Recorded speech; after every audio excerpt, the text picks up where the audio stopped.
Usted sintoniza Canal 15 en UHF, transmitiendo 100% noticias, con primicias a toda hora, las 24 horas del día, los 365 días del año.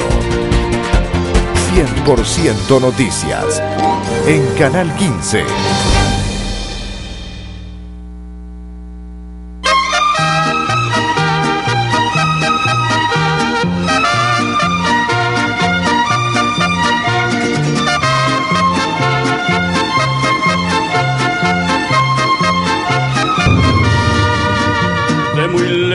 Yo vengo a cantar, soy del campo y del pueblo querido, soy Argueta y vengo a felicitar a don Jaime Arellano, un amigo. Buenos días, amigos televidentes, gracias por estar nuevamente en este su programa Jaime Arellano, La Nación. El día de hoy vamos a estar platicando con el presidente del Partido Liberal Independiente, ex canciller de la República, ex ministro de Finanzas y actual diputado de la Asamblea Nacional, el licenciado Eduardo Montealegre. Con él vamos a estar hablando alrededor principalmente sobre la reforma presupuestaria que el gobierno propuso y que el día de hoy y mañana supuestamente van a ser aprobadas totalmente. Con la experiencia que él tiene como ex ministro de Finanzas, fueron una reforma presupuestaria justa. ¿Qué significa para el país esta reforma presupuestaria? ¿Qué impacto va a tener? Pero además vamos a estar haciendo un análisis con él como ex ministro de Finanzas, qué es lo que espera de nuestra economía en estos próximos meses, de acuerdo a la situación actual. ¿Será necesaria una nueva reforma tributaria? Ya algunos críticos han dicho de que esta reforma presupuestaria se debe a que fue mal diseñado la reforma tributaria que se hizo hace un poquito más de un año. Vamos a estar hablando alrededor de la sequía, cuál será la perspectiva de nuestra economía. Siguen hablando de un crecimiento de 3,5%, 4%, y algunos funcionarios del gobierno hablan de 4,5% y 5%. En fin, vamos a estar tocando temas económicos. Antes de entrar con él, sí, y no vamos a tener ningún comentario porque queremos aprovechar al máximo el tiempo, y oigamos el editorial del COSEP. Vamos a continuar con la cadena de oraciones que comenzamos por mi cuñado Iván Villa, continuamos por mi primo hermano Chichi Fernández y por todas aquellas personas que están luchando contra la terrible enfermedad del cáncer, y por aquellos que me agregaron para que todo salga bien en mis exámenes y en mi operación. ¿Por qué te confundes y te agitas ante los problemas de la vida? Déjame el cuidado de todas tus cosas y todo te irá mejor. Cuando te abandones en mí, todo se resolverá con tranquilidad según mis designios. No te desesperes. No me diría una oración agitada como si quisiera exigirme el cumplimiento de tus deseos. Cierra los ojos del alma y dime con calma: Jesús, yo confío en ti. Evita las preocupaciones y angustias y los pensamientos sobre lo que pueda suceder después. No estropees mis planes queriéndome imponer tus ideas. Déjame ser Dios y actuar con libertad. Abandónate confiadamente en mí. Reposa en mí y deja en mis manos tu futuro. Dime frecuentemente: Jesús, yo confío en ti. Lo que más daño te hace es tu razonamiento y tus propias ideas y querer resolver la cosa a tu manera. Cuando me dices: Jesús, yo confío en ti, no seas como el paciente que le pide al médico que lo cure, pero le sugiere el modo de hacerlo. Déjate llevar en mis brazos divinos, no tengas miedo, yo te amo. Si crees que las cosas se empeoran o se complican a pesar de tu oración, sigue confiando. Cierra los ojos del alma y confía. Continúa diciéndome de toda hora: Jesús, yo confío en ti. Necesito las manos libres para poder orar. No me ates con tus preocupaciones inútiles. Satanás quiere eso: agitarte, angustiarte, quitarte la paz. Confía solo en mí todas tus angustias y duerme tranquilamente. Dime siempre: Jesús, yo confío en ti, y verás grandes milagros. Te lo prometo por mi amor. Vamos a un cambio, a oír el editorial del COSEP y regresamos con nuestro invitado, el presidente del Partido Liberal Independiente, licenciado Eduardo Montealegre. Ya volvemos.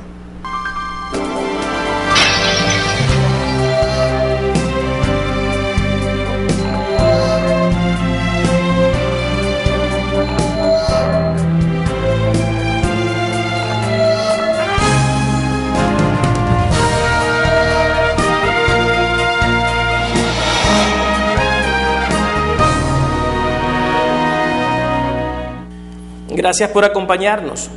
Durante la etapa final de las negociaciones del Acuerdo de Libre Comercio con Estados Unidos en el año 2004, un tema extremadamente sensible para el equipo negociador nicaragüense fue el de la industria textil por su realidad y futuro desarrollo.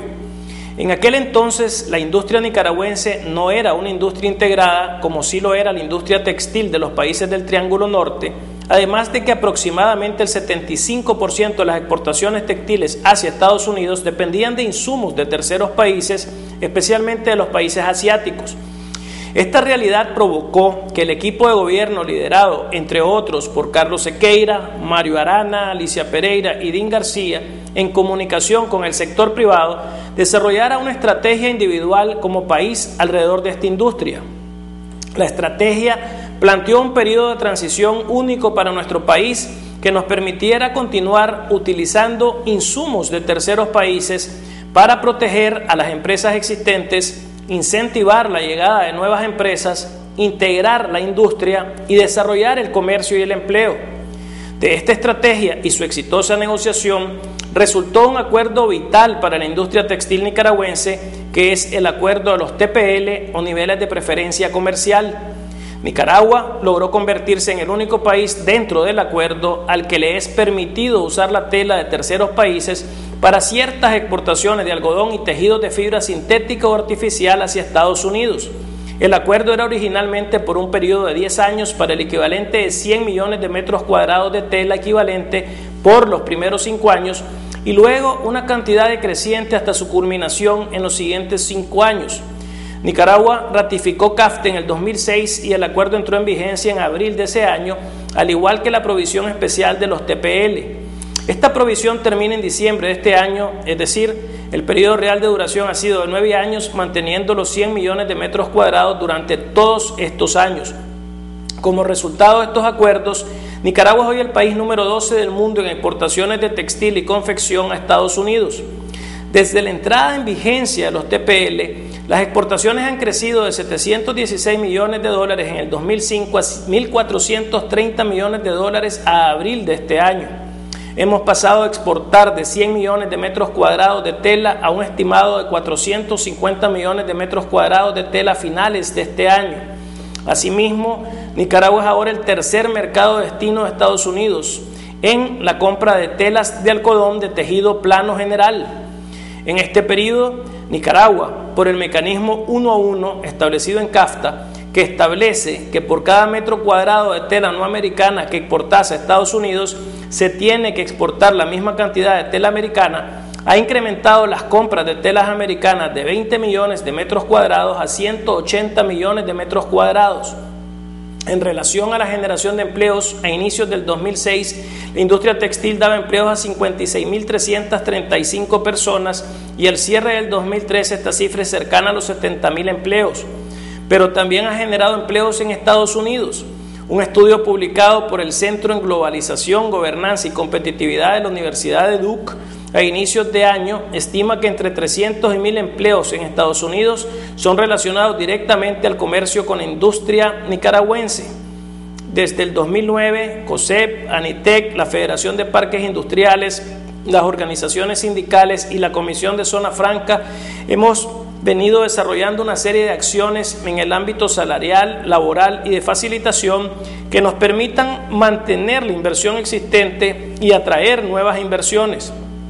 Los acuerdos multianuales salariales, el nombramiento de un viceministro para atender asuntos de zona franca, la ventanilla única de zona franca por decreto presidencial, el programa Better Work, la venta de energía directa a los grandes consumidores, mayor facilitación de la DGI y el INS son algunas de estas acciones. El gran desafío ahora está alrededor de la expiración de los TPL en diciembre, tema que abordaremos la próxima semana. Este ha sido el editorial de la semana. Fortaleciendo al empresariado, hacemos grande a Nicaragua.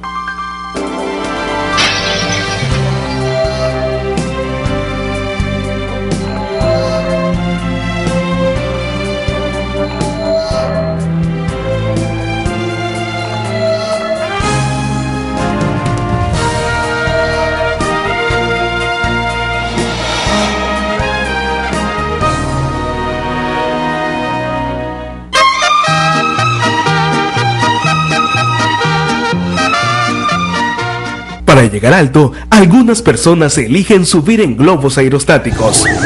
Otras prefieren los aviones. Pero quienes de verdad quieren llegar alto, buscan los cohetes espaciales. Y suben mucho más. Despega tú también con la cuenta de ahorro Suprema BDF y recibe hasta un 3% de interés anual por tus ahorros. Abrí hoy mismo tu cuenta de ahorro Suprema y llega tan alto como vos querrás. BDF, simplifícate. Aplican restricciones.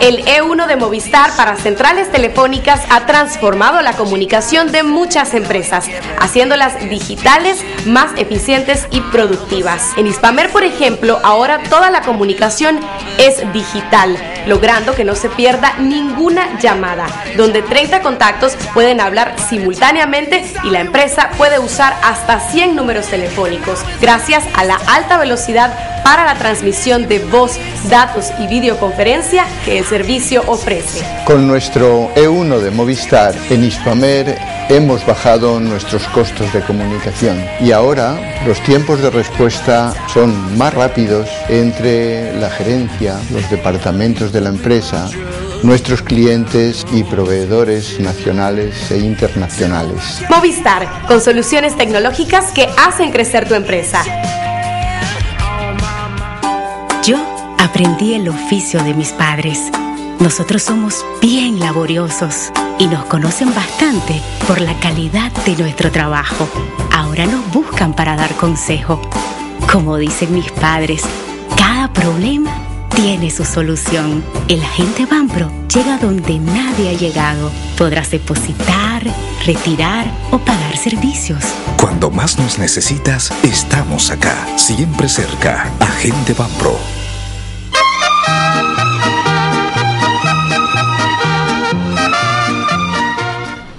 Bueno, amigos televidentes, estamos de regreso en la segunda parte de nuestro programa. Ya está con nosotros nuestro invitado de honor, el presidente del Partido Liberal Independiente, ex canciller de la República y ex ministro de Finanzas, licenciado Eduardo Montealegre. Eduardo, bienvenido al programa, gracias por haber aceptado la invitación. Gracias por la invitación y buena suerte en tu operación el 12.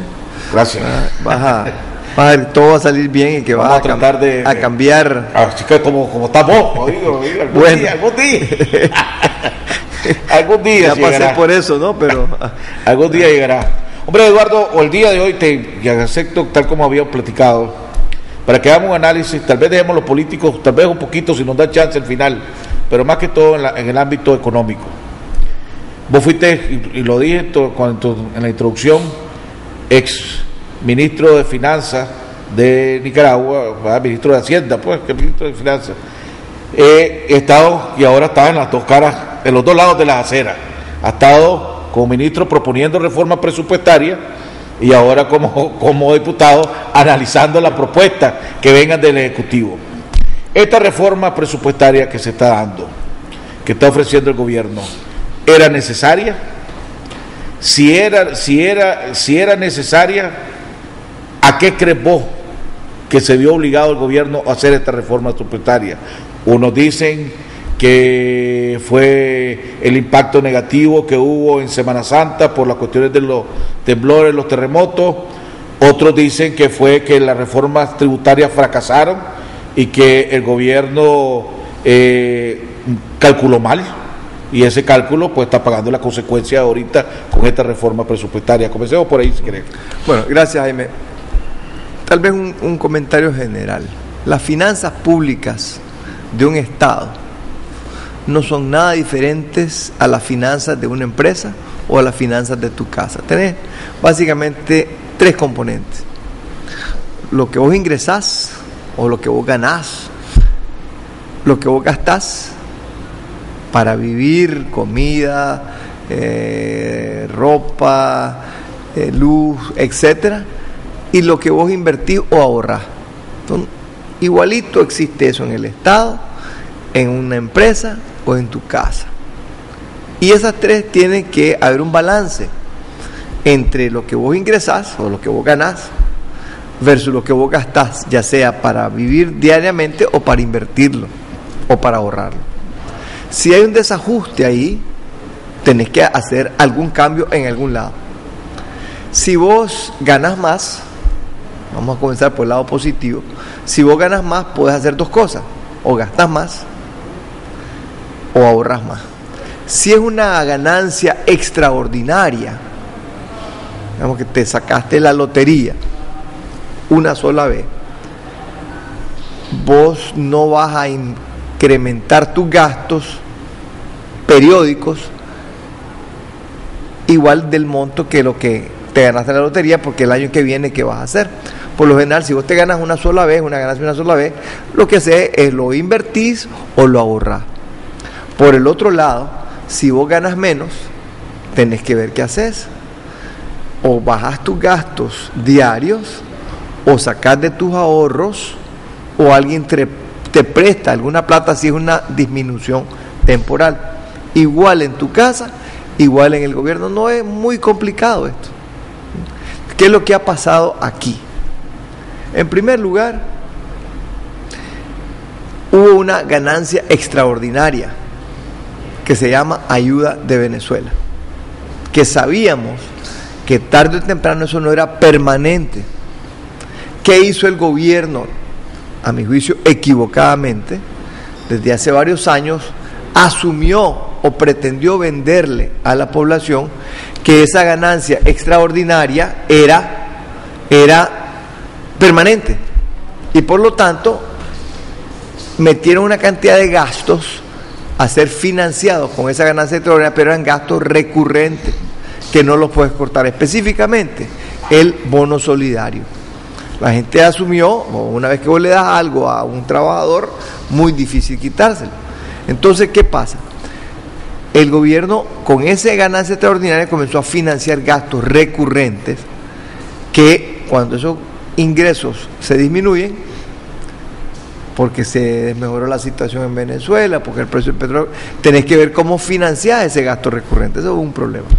En segundo lugar, ha habido, o sea, la inclusión del bono, que antes el bono solidario salía fuera del presupuesto, y después el bono solidario lo incluyeron en el presupuesto de la República, es uno de los causantes.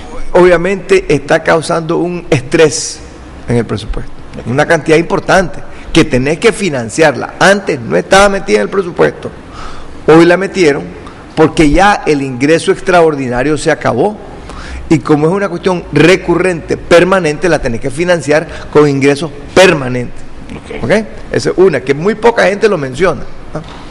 En segundo lugar, tenés un contexto económico global negativo, ¿no? No es tan boyante la situación económica, que ha causado que los precios de nuestros productos de exportación disminuyan, y por lo tanto las exportaciones disminuyen, y por lo tanto los ingresos relacionados con esa actividad se han disminuido. Esto ha causado que haya una desaceleración económica, y quiero detenerme ahí un momento, porque vos hiciste el comentario inicialmente que si esto se solucionaba con un cambio en la ley de concertación tributaria. Lo que aumenta los ingresos no son los impuestos. Lo que aumenta los ingresos es el incremento en la actividad económica. Eso es lo que aumenta los ingresos del Estado. Y aquí ha habido una desaceleración económica causada por problemas internacionales, problemas que ha habido un estancamiento por una serie de razones, que ha causado que la demanda interna se contraiga, pero al mismo tiempo hay un punto de... Déjame hacerte una pregunta, porque vos te mencionaste el contexto económico negativo que hay ahorita en este momento. Me sorprendió ayer, pues yo recibo Pastrán, el informe Pastrán, recibo el del canal 100% Noticias, y recibo Carta Bodán también. Sí. Carta Bodán saca ayer: Nicaragua registra mayor cifra de exportaciones en 5 años. Las exportaciones nicaragüenses generaron 1.778 millones de dólares entre enero y agosto de este año, cifra superior a la registrada en periodos similares del último quinquenio, informó la agencia Prensa Latina. Según estadísticas del Centro de Trámites de Exportaciones, dicha cantidad supera en 533 millones a la reportada en el 2010 y en 10 millones a la reportada del 2012. Entonces, ¿cómo puede decir que estamos entonces estamos exportando cifras récord? Quiere decir que pero los ingresos relacionados con esa actividad han disminuido. Esas son las cifras. ¿Pero cómo es posible eso? Pues no sé.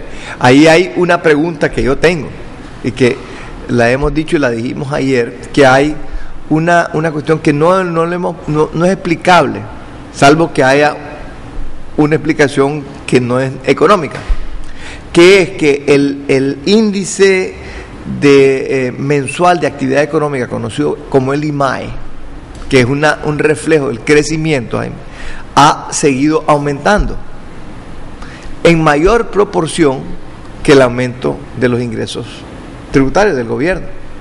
Lo lógico, que es lo que vos estás diciendo, ¿cómo es que aumenta el índice mensual de actividad económica y los ingresos bajan? Lo único que indica, la única explicación lógica que yo puedo tener es que la actividad económica continúa creciendo, pero los que participan en esa actividad económica, hay un grupo que no está pagando los suficientes impuestos. Porque no hace sentido que la actividad económica suba y los ingresos no suban en la misma proporción. Alguien está siendo beneficiado de lo que un catedrático de una prestigiosa escuela de negocio dijo, que a Nicaragua y algunos en el sector privado se han beneficiado de lo que él llama arbitrariedades positivas.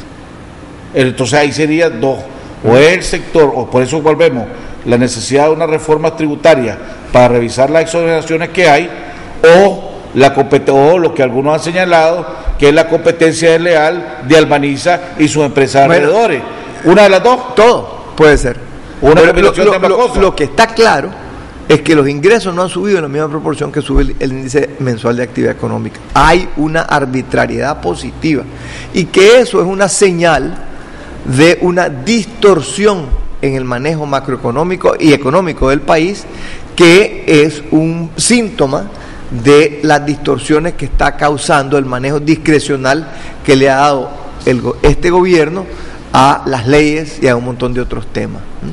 Cuando esa discrecionalidad positiva comienza a sufrir un poco lo que puede dar, lo que puede permitir, porque comenzás a tener disminuciones en los ingresos, etcétera, la inversión relacionada o proveniente o a causa de esa arbitrariedad positiva comienza a disminuir, porque ese tipo de inversión no es sostenible en el tiempo, porque depende de la arbitrariedad positiva.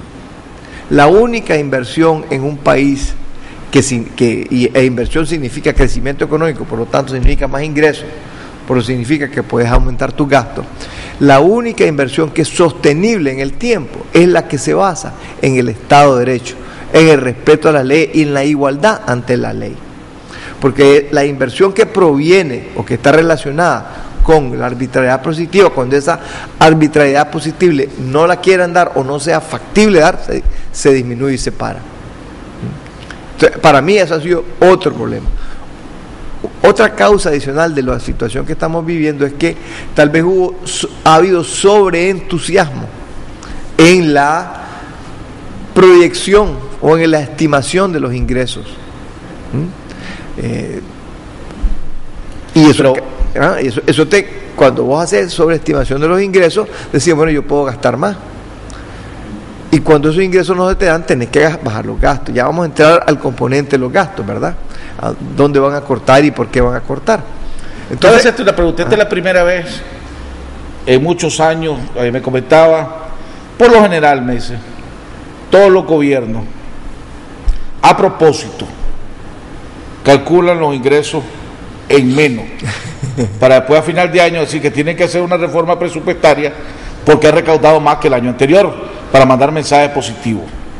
Me decía, esta es la primera vez en muchísimos años que estamos viendo una reforma presupuestaria para reducir el presupuesto. ¿Me comentó alguien eso? ¿Eso es verdad? Bueno, en el tiempo que estuve ministro de Hacienda y después que yo recuerdo, pues cuando fui ministro de la Presidencia estuve muy empapado pues de las finanzas públicas. Nunca había pasado que los ingresos fueran sobreestimados, más bien siendo conservador, como vos lo haces en tu casa, como por eso estoy calculando lo que nos está viendo, voy a recibir siempre sos conservador, por decir, y si no tengo esos ingresos, ¿qué hago?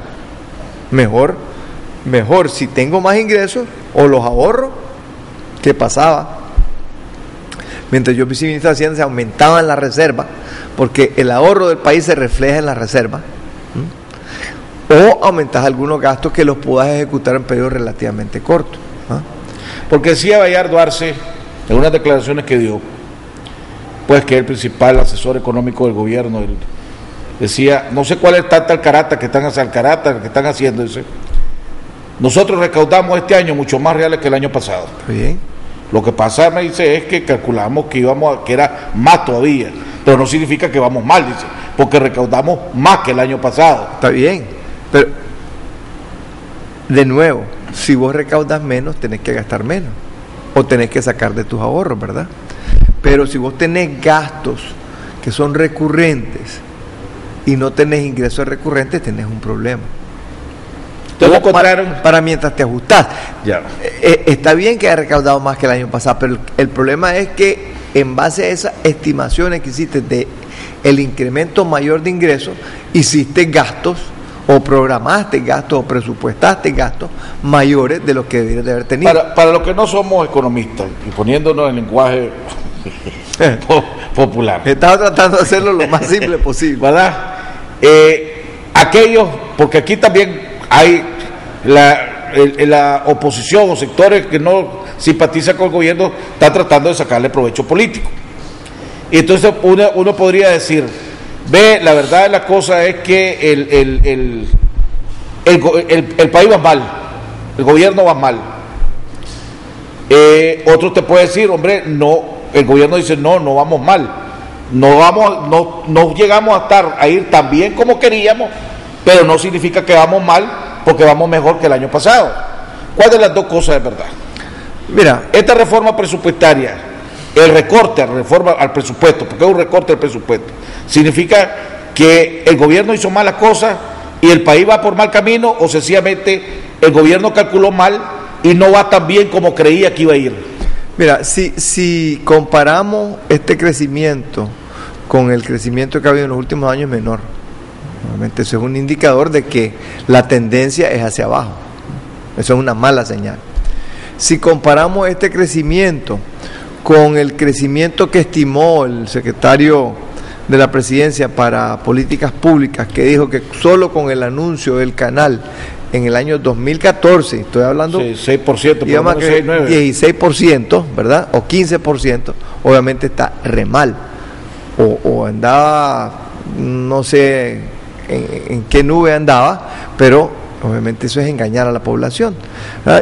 La verdad está en que los ingresos son menores de lo que están, y hay que preguntarse por qué.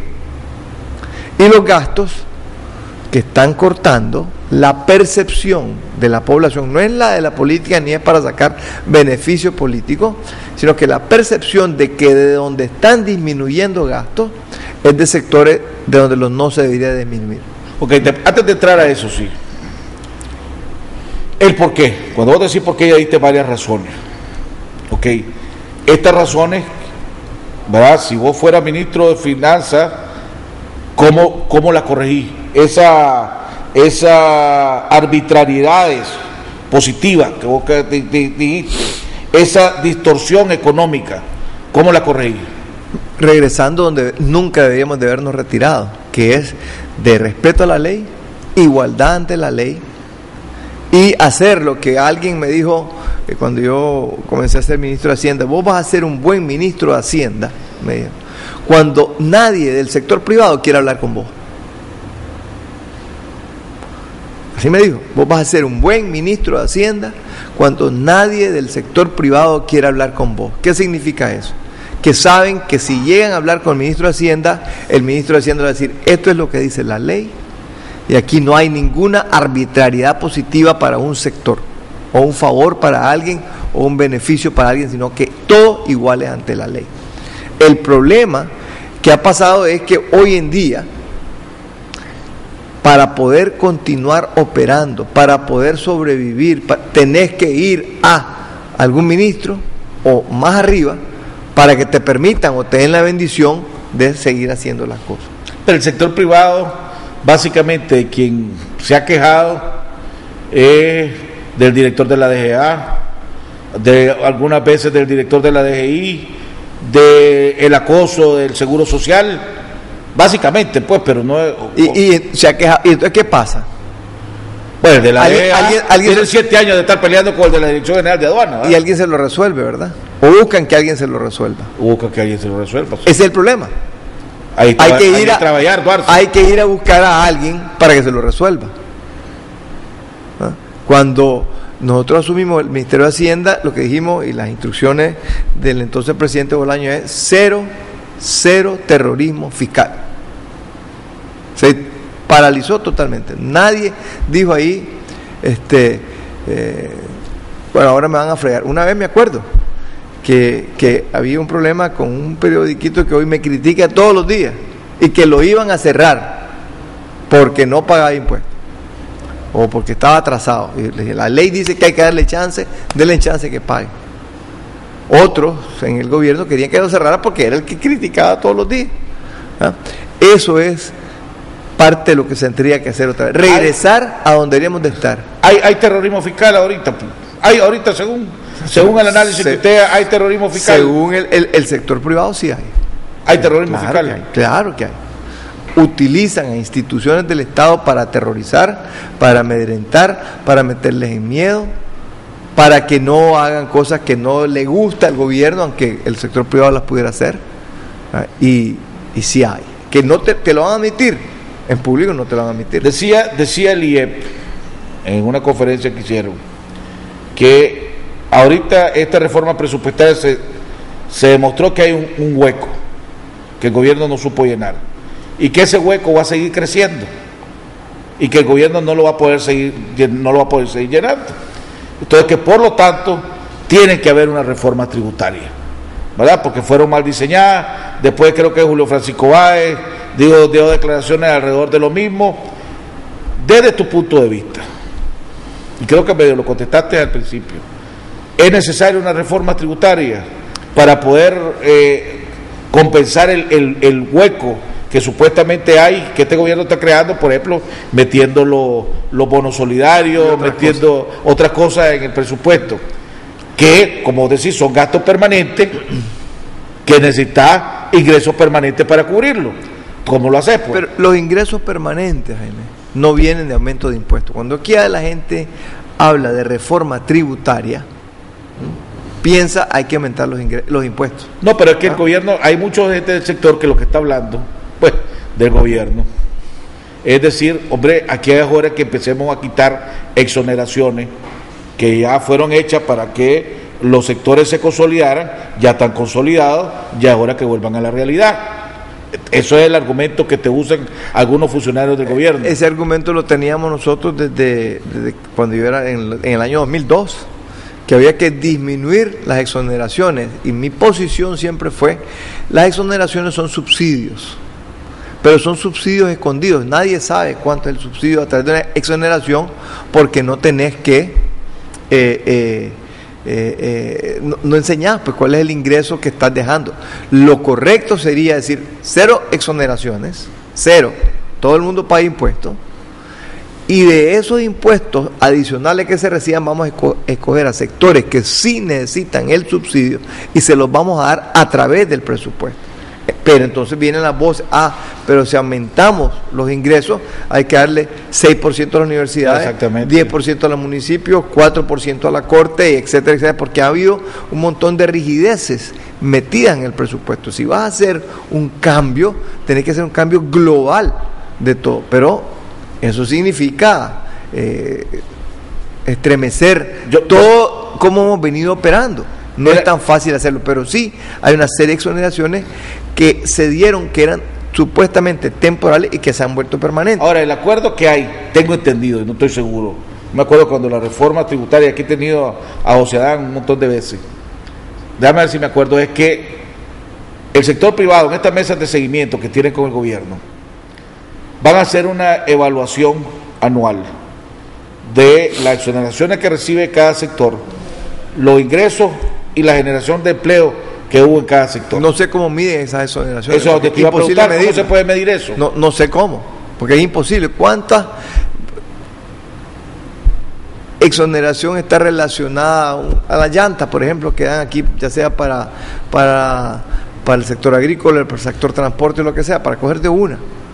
¿Cómo sabes que todas esas llantas directamente van a ser usadas en la actividad para la cual le fueron hechas? ¿No sabes? Bueno, que ese otro. Te estoy un tema particular, ¿verdad? Pero que además lo que pasa es que ahí porque hay abuso. Casualidad, porque ahí hay un contrabando. Vos te vas a la cooperativa y te venden, parecieran distribuidoras de llantas, como te venden. Si no hubiera ninguna exoneración, pero sí necesitas subsidiar, porque para eso esta exoneración vos le decís, toma, vos pagaste, pero ahora ¿cuántas llantas necesitas? Toma, te regreso a través del presupuesto. Entonces una reforma tributaria no es la respuesta. No es la respuesta si está enfocada en aumentar impuestos. La reforma tributaria que se necesita, que es buena para un país, es la que está encaminada a crear los incentivos para que la actividad económica aumente. Y la única manera de disminuir tu déficit y de evitar los problemas que tenés es que tus ingresos suban más, por lo menos igual o más, que el nivel de crecimiento de tus gastos. Aquí ha pasado lo contrario. Ahora, este año también se está viendo, y los números están reflejando, que la informalidad va creciendo a un ritmo mayor que la formalidad. Es más, hubo reducción, creo, de la tendencia de los asegurados en el INSS, se congeló. ¿Cómo para eso? Esa es otra manera de decir lo que yo dije al inicio, que el índice de mensualidad económica aumenta más que lo que aumentan los ingresos, exacto. Porque hay unas empresas que no pagan, ya sea porque tienen privilegio, otras porque son informales. Entonces tenés que volver al concepto que usamos hace rato, que era ampliar la base. No es tasar más a los mismos, sino que asegurarse que la economía se vaya formalizando, pero que al mismo tiempo vean los beneficios de esos impuestos. De nuevo, te volvés a la transparencia del gasto, a la eficiencia del gasto, de los gastos, que son cosas que se hacen en un país, en un Ministerio de Hacienda en particular. Si vos ves, muchos de los gastos que están reduciendo aquí son no de gastos corrientes, sino que de gastos de inversión pública. Vamos a ir a un cambio. Cuando regresemos, ¿en qué esta reforma presupuestaria que van a ser aprobadas el día de hoy y mañana, en qué es lo que no están de acuerdo? Vos decías que se están recortando en sectores y en ministerios e instituciones que no deberían, de donde entonces a quién se le debería recortar plata si no es a estos sectores. Vamos a un cambio y regresamos con nuestro invitado, el presidente del Partido Liberal Independiente, ex ministro de Hacienda, ex presidente de la República, licenciado Eduardo Montealegre. Ya volvemos.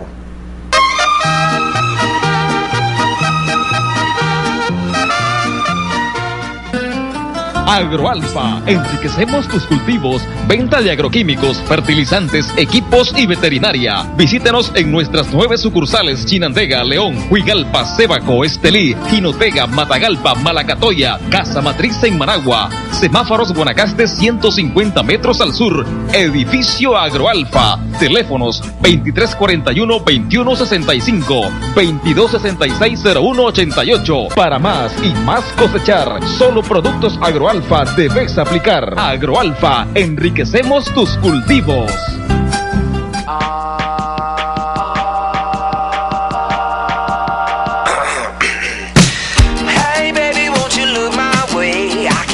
El E1 de Movistar para centrales telefónicas ha transformado la comunicación de muchas empresas, haciéndolas digitales, más eficientes y productivas. En Hispamer, por ejemplo, ahora toda la comunicación es digital, logrando que no se pierda ninguna llamada, donde 30 contactos pueden hablar simultáneamente y la empresa puede usar hasta 100 números telefónicos, gracias a la alta velocidad para la transmisión de voz, datos y videoconferencia que el servicio ofrece. Con nuestro E1 de Movistar en Hispamer hemos bajado nuestros costos de comunicación y ahora los tiempos de respuesta son más rápidos entre la gerencia, los departamentos de la empresa nuestros clientes y proveedores nacionales e internacionales. Movistar, con soluciones tecnológicas que hacen crecer tu empresa. Mantente informado todo el día en cualquier lugar.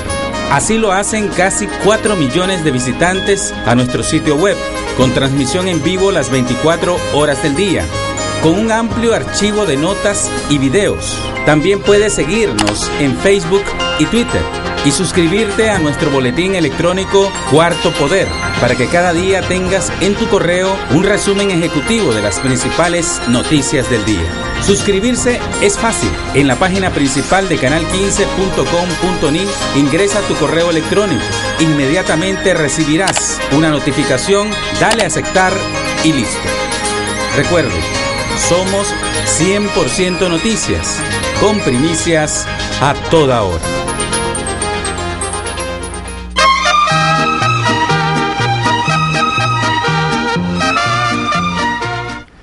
Bueno, televidentes, estamos de regreso en la tercera parte de nuestro programa con nuestro invitado, presidente del Partido Liberal Independiente y diputado de la Asamblea Nacional, licenciado Eduardo Montealegre. Eduardo, del presupuesto que está aquí ahorita, que fue esta reforma presupuestaria, he oído muchas críticas de la bancada de ustedes, del PRI y de otros sectores diciendo aquí se está recortando educación, se está recortando salud y que es una barbaridad y todo. O sea, oí a Bayardo la vez pasada declarar que no ha aceptado venir al programa, pues, pero va a otro, pues, y da declaraciones, pero aquí no ha querido venir, diciendo, solo, volviendo con su lenguaje, pues dijo, no, esto le gusta gritar y hacer escándalo, porque me imagino que para eso están, dice. Pero ¿qué es lo que se hizo en la reforma presupuestaria? Por ejemplo, dice, escuelas que se iban a construir, no sé, el proceso de licitación no se ha llevado a cabo porque toma tiempo, esas licitaciones no se van a ejecutar esos proyectos, pero no significa que se están despidiendo maestros, no significa la educación no está siendo afectada en esa área. Después digo, en salud, lo mismo, dice, tal vez se la compra de medicina ahí va a estar, los médicos contratados ahí va a estar, etcétera. No es así que el que te reciba, la salud que está recibiendo ahorita la va a seguir recibiendo, la medicina que está recibiendo la van a seguir recibiendo. Esa fue la respuesta de Bayardo. A eso que dice Bayardo, ¿qué dicen ustedes? Bueno, en primer lugar, quiero regresar al inicio. ¿Te acuerdas que dije que habían ingresos y que habían gastos? Sí. En una casa, los gastos corrientes o los gastos que vas a hacer para mejorar tu casa, para comprarte un carro, para hacerle un muro a tu casa, para hacer un cuarto adicional, cambiar la cocina. Eso se llama los gastos fijos nosotros, pues, gastos de capital, la luz, el agua, que no te los capías. Exactamente. Y lo otro que puedes decir, ¿lo hago o no lo hago? Igual en el Estado, vos tenés gastos corrientes, que son los salarios, tu luz, tu agua, tu pago de deuda, pago de intereses, etcétera, y tener los gastos de capital, que son las escuelas, el mejoramiento en los centros de salud, las carreteras, etcétera, etcétera. En términos económicos, vos tenés gastos que no tienen un efecto multiplicador en la economía, o su efecto multiplicador es relativamente pequeño. ¿Qué quiere decir eso? Si vos te pago X salario, gastas en luz, pero no tiende a aumentar la actividad económica, más allá de una pequeña parte. Los otros gastos, que son los gastos de capital, sí tienden a tener un efecto multiplicador importante. Vamos a ver la carretera que se está haciendo aquí de Nejapa y Zapa. Vos ves ahí una inversión importante en cemento, en hierro, en camiones, en gente que trabaja, en vendedores que están ahí cuando te paran y te van a ver. O sea, eso tiende a aumentar la actividad económica más allá de lo que estás invirtiendo. Por eso no le recortaron al MTI nada, ¿verdad? Espera, no, pero eso es usando una carretera. Igual cuando construyes una escuela, también. Si vos construís un centro de salud, tenés que comprar hierro, tenés que comprar zinc, tenés que comprar, contratar trabajadores. También tiene un efecto multiplicador, no solamente las carreteras. Entonces, vos tenés gastos corrientes y gastos de capital.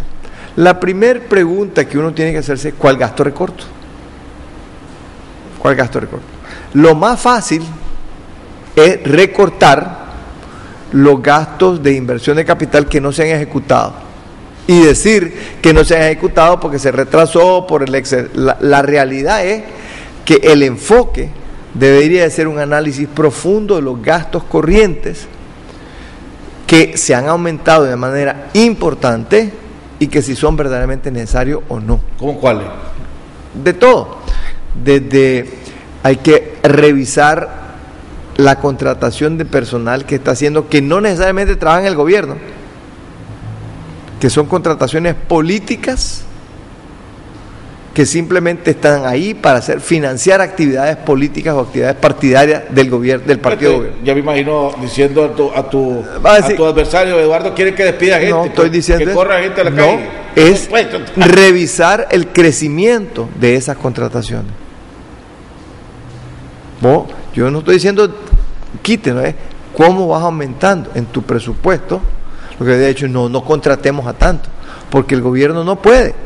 Si vos tenés una población de 6 millones de habitantes, Jaime, 6 millones de habitantes, y tenés un crecimiento de 2,5% poblacional, para hacerlo fácil, ponerle 2, son 120,000 personas nuevas que entran todos los años a la fuerza laboral. Si vos decís, el gobierno está ahí para generar empleo, ¿vos crees que el gobierno puede darle empleo a 120,000 personas todos los años? No. ¿Podrá darle al 10% de eso? Tampoco. Si le das al 10%, 12,000 personas nuevas todos los años, en 10 años duplicaste el tamaño. No podés. No es a través de aumento. Que fue el error de los 80. Que fue el error de los 80. Entonces, no estoy diciendo corran. Yo sé que siempre lo dicen eso. Yo estoy diciendo, revisen el incremento del tamaño del Estado. Y no contraten más. No contraten más. No estoy diciendo corran. Hay otros gastos que están ahí, hay que revisarlo. Yo no estoy diciendo que tengo la propuesta específica. Yo sí sé que hay gastos superfluos que nos están dando. Van a decir, los árboles tales famosos, no los paga el gobierno. Alguien los está pagando. Si es Enatrel o entonces eso indirectamente lo está pagando el gobierno. Si es la alcaldía, está dejando de hacer otro tipo de inversiones, otro tipo de gastos para financiar la luz. Pero alguien está pagando por la hechura de esos su árboles. Y si es con plata regalada, construís los árboles con la plata regalada que te lo regalan y el gasto de luz todos los meses. ¿Con qué lo financias? Entonces son señales equivocadas que el gobierno está enviando al decir vamos a reducir gastos de capital, que es lo más fácil, y no enfocarse en lo duro, en lo difícil, que es donde estamos gastando de una manera ineficiente o innecesaria. Ese es el tema que hay que hacer. Déjame hacerte una pregunta, porque en los últimos, antes de que entres, no sé si vas a entrar en detalle, pero antes quiero, a ver, a lo mejor vos me la podés contestar. Aquí todos se están quejando, todos, liberales, conservadores, sandinistas, quien vos me toqué, cómo el alto costo de la vida va subiendo. Correcto. Nadie se explica, y hoy creo que salió en uno de los medios, salió, Nicaragua y Costa Rica son el precio de combustible más alto de Centroamérica. Hay gente que me ha dicho, esa es la manera que el gobierno está recuperando la plata que está dejando de recibir de la ayuda venezolana, nos la está sacando de los bolsillos, porque el gobierno, aquí dice, aquí hay una percepción equivocada de que las gasolineras o las petroleras son las que se llevan la mayor cantidad del pastel, y aquí el que se lleva la mayor cantidad del pastel es el importador del petróleo, me dice, y al gobierno le queda un buen porcentaje de ese pastel. ¿Eso es verdad? Mira, primero de todo, en la gasolina hay un impuesto por galón, no es en base al precio, hay una percepción, sí. Desde el tiempo de los otros gobiernos había la percepción de que entre más aumentaba el precio, más recaudaba el gobierno. No es cierto. Ahora eso es falso todo. Es por galón. Y una parte de eso va al FOMAV, que es el Fondo de Mantenimiento Vial, y por eso es que ves hoy en día que hay mucho más reparaciones de carretera, ¿verdad? Pero porque la cantidad de galones se ha aumentado por el crecimiento económico que ha habido, hay que reconocer eso. El tema del costo de energía, que está relacionado con el combustible, ¿por qué no baja? Pero hay un impuesto en que el gobierno recauda el IES o no sé qué. No me acuerdo. Pero ese es un impuesto basado en el valor, ¿no? No sí, obviamente hay otros impuestos, pero la gran parte, o parte importante, no la gran parte, parte importante del precio de la gasolina o el diésel está relacionado. O sea, valga 100 o valga 10, paga lo mismo. Por tanto, no se recauda tanto por galón. Okay. En lo que respecta a la energía, ¿por qué no baja el costo de energía cuando baja el precio del petróleo, o entran más plantas geotérmicas o lo que sea, como lo dijo ayer César Notumarín, ¿verdad? De que no necesariamente va a bajar el precio de la energía, porque se está pagando el subsidio que se dio antes cuando había subido. Sí. Hasta que eso se equipare, ¿verdad? Y vos vas a poder disminuir cuando hayamos convertido la matriz a los niveles que está Costa Rica, pero aún así va a ser difícil, porque siempre va a haber alguien que diga, ahora tenemos recursos, demos más subsidios. Este hueco que no es un hueco muy grande, dicho sea de paso, no es un hueco extraordinario. ¿De 100 y pico millones de dólares? No, nada más. Sí, son 3,000 y pico millones de acuerdo de un presupuesto de casi 50,000, o sea que no es de alarma, pues, entonces. No, para mí, de nuevo, es mala estimación del gobierno, una manera fácil de salirse de los gastos, de disminuir los gastos a través de cosas fáciles, y creo que en algún momento mal enfocado en gasto de salud y educación, que da una percepción de que no le importa tanto. Hay un rubro que sí me llama mucho la atención, de que se reduce en 837 millones, según la cifra que me dieron, en las sentencias judiciales y otras deudas, que me llama muchísimo la atención. No sé si era un error, lo voy a chequear después, si es 83 millones, pero independientemente cualquiera de las dos que sea, es un monto importante que dice que hay mucha discrecionalidad ahí en el manejo de eso. Entonces se quita, pero para mí el tema importante es, creo que hay que tomar conciencia de que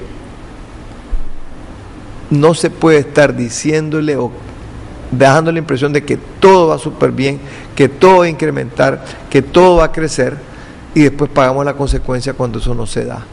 Igual, imagínate que se hubieran hecho estimados de ingresos, que el mismo gobierno lo desmintió, de hecho, con las acciones, que se hubieran hecho estimados de ingresos basados en lo que el señor secretario de la presidencia para políticas públicas hubiera basado los ingresos en un crecimiento de 15% que él dijo. Ahora, hay otro sector que ha criticado fuertemente al gobierno porque dicen que no han declarado estado de emergencia por la sequía, que Guatemala lo hizo, que Honduras lo hizo, que El Salvador lo hizo. Más el presidente de Guatemala anunció que están pidiendo, creo que son 87 millones de dólares o 100 millones de dólares en donaciones por un lado y otra fuerte cantidad por otro lado para las cuestiones extremas. Vos fuiste ministro de Finanzas y canciller de la República. ¿Vos crees que el gobierno debería haber declarado estado de emergencia para la zona donde está la sequía?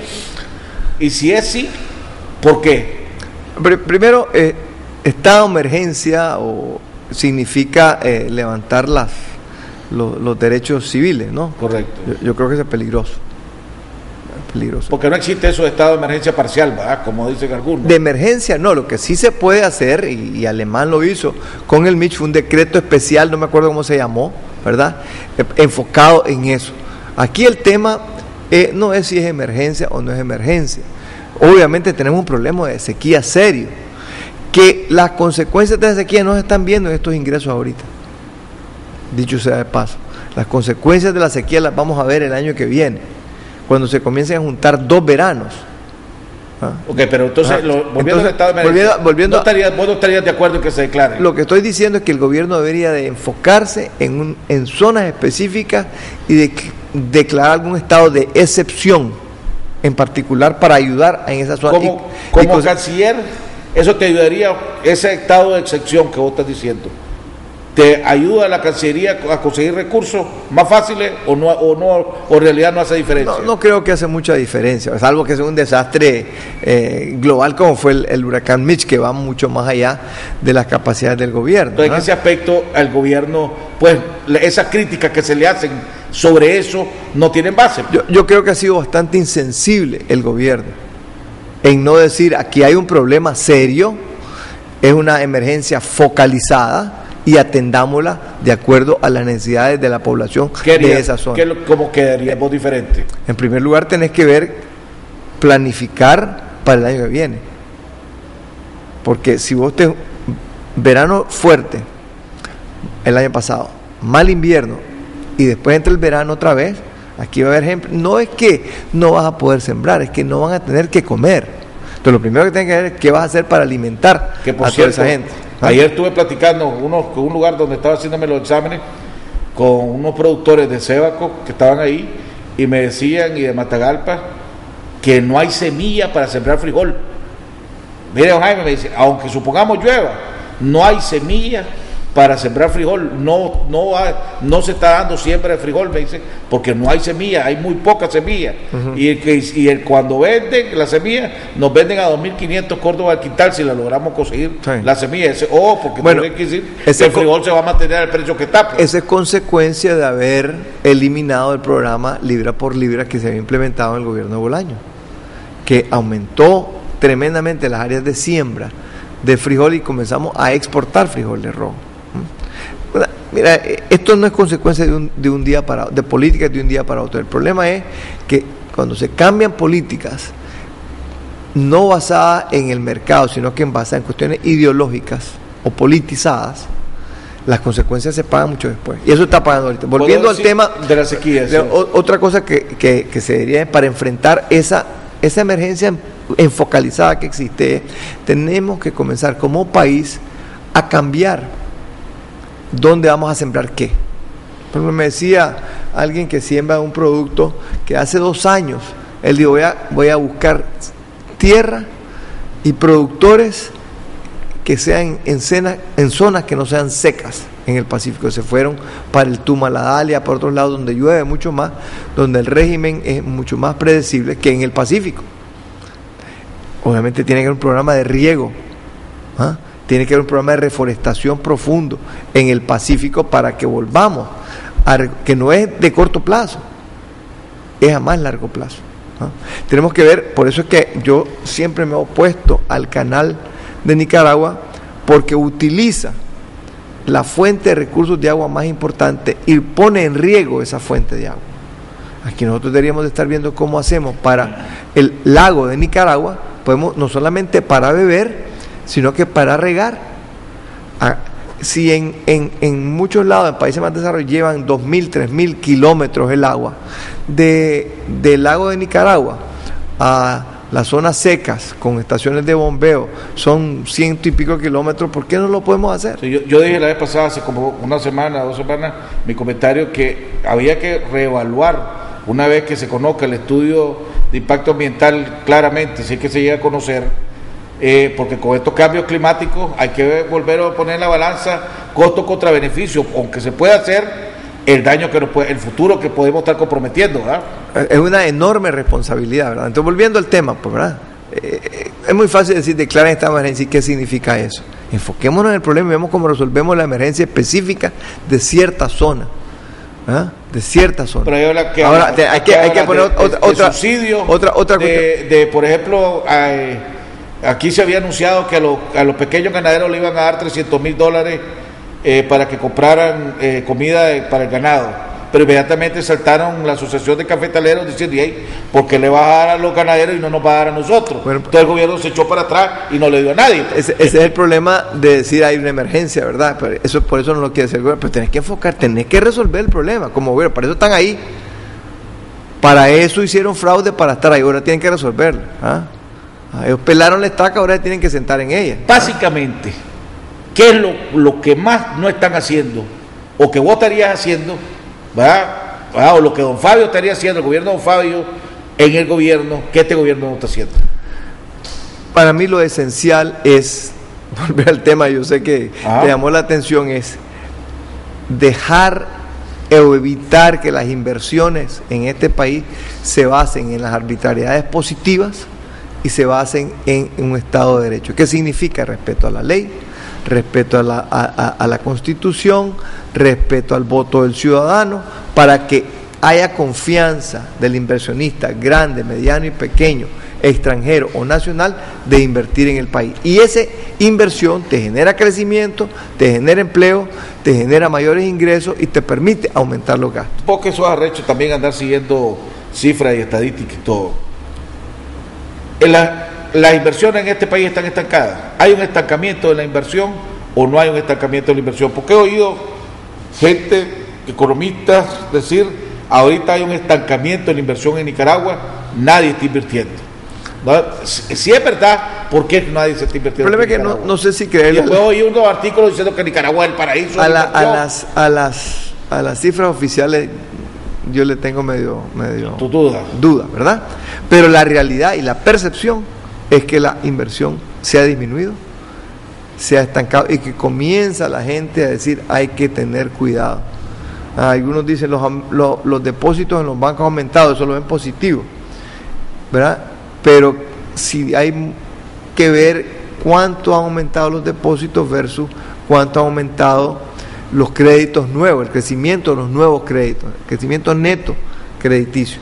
Porque si hay mucho aumento y no hay eso, quiere decir que la gente no está invirtiendo. Entonces, una última pregunta, tengo que hacer la política.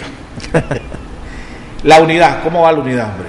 ¿Verdad? Ahí oí sectores que te critican diciendo de que el PLC había recomendado de que los dos presidentes de los partidos asumieran la conducción de las comisiones y que vos no habías aceptado. ¿Eso es verdad? Si recomendaron que fueran los presidentes para supuestamente agilizar esto, ¿tiene lógica o no tiene lógica? Mira, críticas van a haber y que estoy claro que algún sector quiere tratar de hacerme quedar mal a mí, eso es normal. Aquí lo importante no es que los presidentes nos sentemos, porque yo hablo con la Maraide y ella me llama a mí, yo le llamo a mí y nos hablamos cuando querramos. Y el tema no es que nos sentemos o no formalmente. El tema es que a nivel de territorio, a nivel de base, a nivel de departamento, municipio y de territorio, se está dando y hay entusiasmo por hacerlo. Nosotros queremos acelerar el proceso, nosotros queremos que ya se firme en Chontales, que ya se firme en muchos otros lados donde tal vez la visión del PLC ha sido vamos más lento. No es a nivel de cúpula, ya a nivel de cúpula ya se ha tratado. Pero pero los temas... Pero yo no voy a ser... ¿Cómo van en la base? Yo quiero dejar claro aquí, yo no voy a ser factor de interrumpir este proceso. Tratarán algunos de hacerme quedar mal, pero no importa, los hechos, o para usar las palabras, las obras de nuestra parte van a ser claras. ¿Cómo van a ser los temas claves, trascendentales? Yo estoy claro que todos los departamentos están celebrando actividades, uniendo, firmando voluntades, uniendo esfuerzos. No es solo firma, ¿verdad? Comienzan a trabajar ya en esquemas específicos. Pero en los temas controversiales, en los temas que pueden separar, ¿verdad? La casilla, la escogencia de los candidatos, los procesos para hacer eso, ¿ya empezaron a tocarlo o todavía no han tocado ese tema? Jaime, volvámonos a recordar lo que nosotros dijimos, la estrategia que nos trazamos. 2013, organización del partido. 2014, unidad de toda la fuerza, no solamente los liberales, que es importante. Pero los liberales primero para que después se unan los demás. Y después vamos a la escogencia de los candidatos. Vamos después. No, yo no estoy diciendo que ya los escojan, estoy hablando de los procedimientos. Bueno, hay algunos que quieren que sea más rápido y otros. Yo considero que no es el momento de estar enfocado en candidaturas a la presidencia o diputado o la casilla. No, yo estoy claro de eso, Eduardo. Lo que yo te hago la pregunta es, ¿cómo lo van a escoger? ¿Cómo van a escoger? Déjame hacerte esta pregunta, pues. Antes de que me hagas la pregunta, yo te voy a decir mi posición, y la quiero volver a repetir. Hoy en día, o cuando sea la escogencia de los candidatos, no puede ser de ninguna otra manera más que candidatos que provengan de la voluntad popular, ya sea a través de primaria o algún otro método que refleje la voluntad popular. Yo sé que esa es la pregunta que me ibas a hacer. La pregunta también era ¿cómo crees vos, y esta ya es tu opinión personal, que se va a decidir cuál es la casilla que más convenga? No sé. No sé, pero lo que sí estoy claro, que no es lo que dicen algunos, que si no es esta casilla nadie vota, porque lo hemos probado. Que independientemente de la casilla, si hay un buen candidato y si tiene el respaldo, la gente vota en esa casilla. Así que ese cuento de que si no es esta única casilla, ¿verdad? Esa es. Eso no cuenta, eso ya no vale. Eso es irrelevante. Entonces aquí tenemos que ver quién tiene organización, quién tiene una serie de atributos, etc. Nos vamos echando bien unidad, pues. Va de acuerdo a lo que ustedes calculaban. Los problemas normales que se dan, pero eso no nos va a detener, y después tenemos que trabajar con otros que al mismo tiempo están trabajando en planes de nación y que cada uno tiene sus responsabilidades. Nosotros estamos enfocados ahorita en la parte política, partidaria, organizacional, y otros están enfocados en el tema de plan de nación, etcétera, que tarde o temprano nos vamos a necesitar los dos y es imposible estar metido en todo. Bueno, amigos televidentes, hemos llegado al final del programa. Le agradecemos a Eduardo Montealegre. Nos vemos el día de mañana en otro interesante programa aquí en Jaime Arellano en La Nación.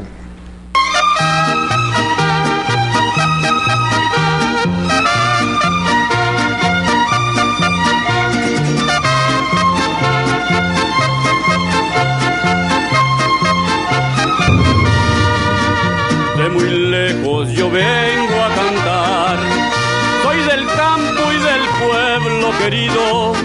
Soy Argueta y vengo a felicitar a don Jaime Arellano, un amigo